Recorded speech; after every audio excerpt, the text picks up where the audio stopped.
news about the number of lives lost broke on April the 16th, 1912, one day after the disaster. Grieving relatives of the victims were desperate to know how the impossible could have happened. The Titanic was designed to be the most luxurious, but also the safest ship ever built. Even if she was rammed, she would stay afloat. Yet she took only 2 hours to sink after colliding with an iceberg.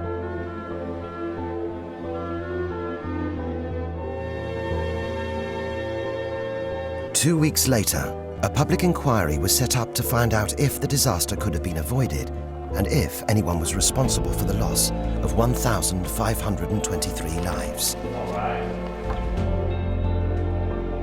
The chief counsel for the British government was the celebrated barrister Sir Rupert Isaacs. The key witness was Bruce Ismay, the 50-year-old chairman of White Star, the owner of Titanic, and one of the few men who had survived the maiden voyage.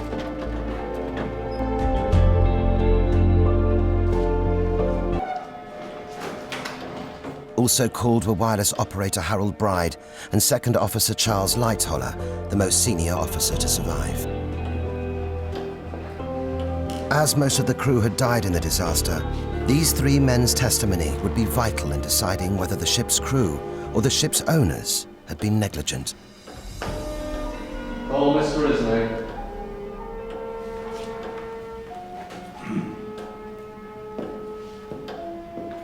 I gather that you yourself gave the instructions for the building of the Titanic. Yes. And of course you considered the question of floatability of the ship in cases of accident or emergency. We did. Did you give any special consideration to the question of providing additional lifeboat accommodation? I think the position was taken that the ship was looked upon as being practically unsinkable. She was looked upon as a lifeboat herself.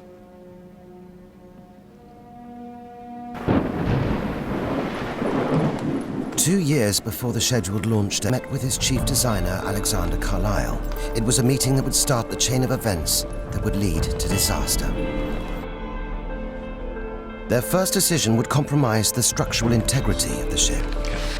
The staircase needs to be much lower. The bulkhead will have to be lowered. Is there a problem? Isn't she safe? Of course. Excuse me. Each of the 16 compartments is watertight.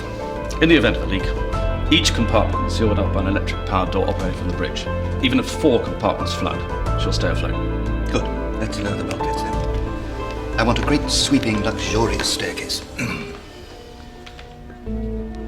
The height of the watertight compartments would be lowered to only 10 feet above the waterline. The boat deck should not be so cluttered. Cluttered? Yes, cluttered. People don't pay to look at lifeboats. Well, I thought 48 to be a reasonable amount, especially if the Board of Trade increased the requirements. Well, let's not second-guess the British Board of Trade, shall we? Let's move on to the grand salon. And this meeting with Mr. Ismay lasted 4 hours. Yes, we talked about the whole of the decorations of the ship. Never mind the decorations, we're talking about lifeboats. Well, the lifeboat part, I suppose, took about 5 or 10 minutes. How many lifeboats did you think there ought to be? I thought there ought to be 3 on each set of davits. And how many would that make altogether? 48 boats. You thought there ought to be 48. Yes. Whereas in point of fact, how many were there? 16. 16.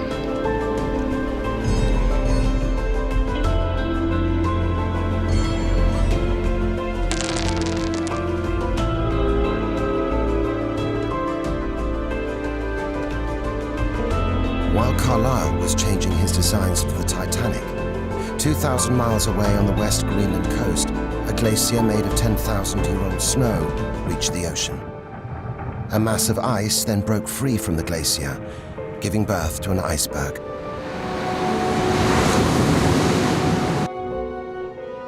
It was one of 40,000 icebergs born each year along the Greenland coast.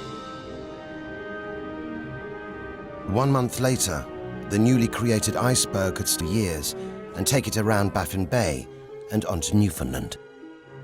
But the chances of surviving the treacherous seas was slim. Tens of thousands of icebergs break off of Greenland every year, come down the coast of Labrador and Newfoundland, and a very small percentage of those, maybe only 1 to 4%, will make their way to where they become a threat to shipping. Tracking the unusual path of these icebergs is a continual challenge for the Ice Patrol's oceanographer, Donald Murphy. People are often surprised to find out that when an iceberg comes off from the Greenland Glacier, its first movement is not southward towards the shipping lanes, but in fact it starts moving northward along the coast of Greenland before its southward journey. In April 1910, the iceberg continued its journey up the West Greenland coast, carried along by the ocean's current. At the same time, work began on building the hull of the Titanic, the largest ship in the world. Shipbuilding was in transition. Machine was replacing man, and steel was replacing iron. The builders of the Titanic wanted the hull to be made of steel plates, held together with steel rivets. This was only possible using a large pneumatic riveting machine. But this equipment was too bulky to be used in the curved areas of the ship. So instead, men had to seal the plates manually using wrought iron rivets, which were easier to hammer into place.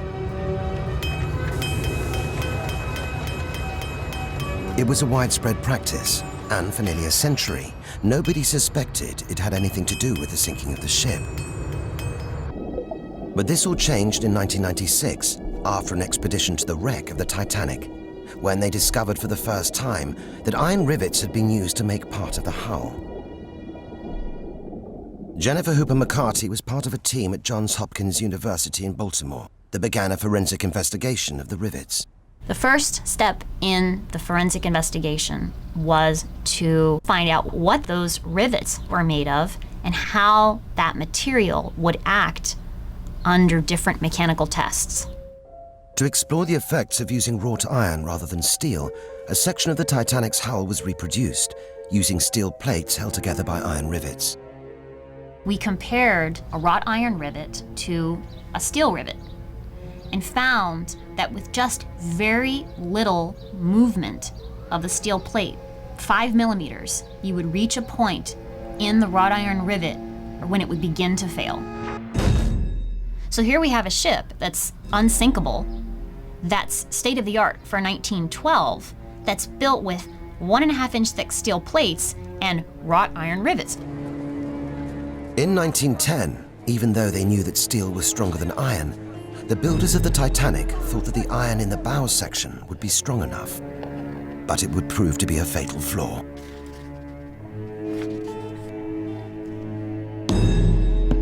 From the very day that she was designed, she was almost doomed. So this is the, if you like, you could put it as bluntly as this is almost the Achilles heel of the Titanic. By May 1911, work on the hull was completed. After checking that every steel plate and every seam was watertight, it was launched into the wet dock. Nobody was aware of the weakness hidden away in the bow of the ship, or the presence of an iceberg 2,000 miles away. By the summer of 1911, the iceberg was 18 months old and drifting around Baffin Bay, an area where most icebergs come to the end of their journey. Only a tiny fraction would make it out into the Atlantic Ocean. All along the path of the movement of an iceberg, there are numerous bays and shallow water areas where icebergs can be trapped. Most of it is destroyed before it ever reaches as far south as the island of Newfoundland. Over the next 6 months, the Titanic was in its final stages of being fitted out.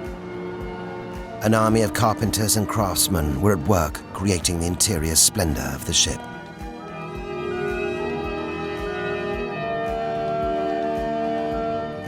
The captain chosen for the maiden voyage was Edward John Smith, the most experienced captain in the White Star Line. It was to be his last voyage before retiring. Smith was a very well-liked commander. He was nicknamed the Millionaire's Captain. People like Vanderbilt or Guggenheim or even JP Morgan would actually change their sailings and their travel arrangements so that they could sail in a ship commanded by Captain Smith. In March 1912, the Titanic's sister ship, the Olympic, returned for emergency repairs, and so work on the final stages of the Titanic came to a standstill. The maiden voyage had to be pushed back a month. Instead of March, it would now be sailing in mid-April, the month where most icebergs appear in the shipping lanes in the North Atlantic. Despite only having a 1 in 100 chance of survival, the iceberg had made it as far south as the east coast of Newfoundland. It still had a mass of over 500,000 tons and was drifting a further 8 miles a day southward towards the shipping lanes.